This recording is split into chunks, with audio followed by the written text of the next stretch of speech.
ഇപ്പോൾ ഇതുപോലുള്ള ഒരു പ്ലാറ്റ്ഫോം സംഘടിപ്പിച്ച SKSF, അതുപോലെ ഞാനിവിടെ മനസ്സിലാക്കിയത് നമ്മളുടെ ഇവിടെ സംവദിക്കാനായിരുന്നു നമ്മളെ ക്ഷണിച്ചത്. അപ്പൊ ജനപ്രതിനിധികൾ ആദ്യമേ സംസാരിച്ച് അവരുടെ റോൾ ഒഴിവാക്കിയതുപോലെയാണ് എനിക്ക് അനുഭവപ്പെട്ടത്.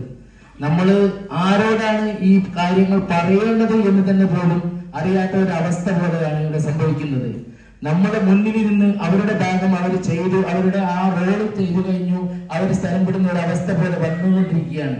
ഇങ്ങനെയുള്ള സംഭവങ്ങളിൽ എങ്ങനെയാണ് മാറ്റം കൊണ്ടുവരിക? നമ്മൾ കാരണങ്ങളും അതിനുള്ള പ്രതിവിധികളും പറഞ്ഞുകൊണ്ട് ഒഴിഞ്ഞുപോയത് കൊണ്ട് നമുക്കിപ്പോൾ കാര്യങ്ങൾ സാധിക്കാൻ പറ്റുമോ? അതുപോലെ ഞാൻ കരിപ്പൊടിയുടെ വീഡിയോ ഞാൻ കണ്ടതാണ്. അത് ജനങ്ങളിൽ എത്തിക്കുകയും ജനങ്ങളുടെ വികാരങ്ങളെ പുറത്തു കൊണ്ടുവരികയും അവരെ സംഘടിപ്പിക്കുകയും ജനപ്രചാരമാക്കുകയും ചെയ്താൽ മാത്രമേ നമുക്ക് ഇതൊക്കെ വിജയിപ്പിച്ചെടുക്കാൻ പറ്റുകയുള്ളൂ. ജനപ്രതിനിധികൾ സംഘടിക്കുകയാണ്, അവര് എന്ന് വെച്ചാൽ വരികയാണ്, അവരുടെ കാര്യം പറയുകയാണ്, എനിക്ക് അടുത്ത മീറ്റിംഗ് ഉണ്ട്, നമ്മൾ പോകാൻ സമയമില്ല. ഇത് പുറത്ത് കഴിയുമ്പോൾ തന്നെ ഈ കാര്യങ്ങളൊക്കെ മറന്നു പോകുന്ന ഒരു അവസ്ഥയിലേക്ക് വരികയാണ്. ആദ്യം വന്ന് ഇരുന്ന മെമ്പേഴ്സിന്റെ കാര്യങ്ങളാണ് ജനപ്രതിനിധികൾ കേൾക്കേണ്ടത്. അങ്ങനെയുള്ള കേട്ടുള്ള ഒരു സമൂഹത്തിൽ മാത്രമേ മാറ്റങ്ങൾ കൊണ്ടുവരാൻ പറ്റുകയുള്ളൂ. കൂടുതൽ സംസാരിക്കുന്നില്ല. ഇതുപോലെ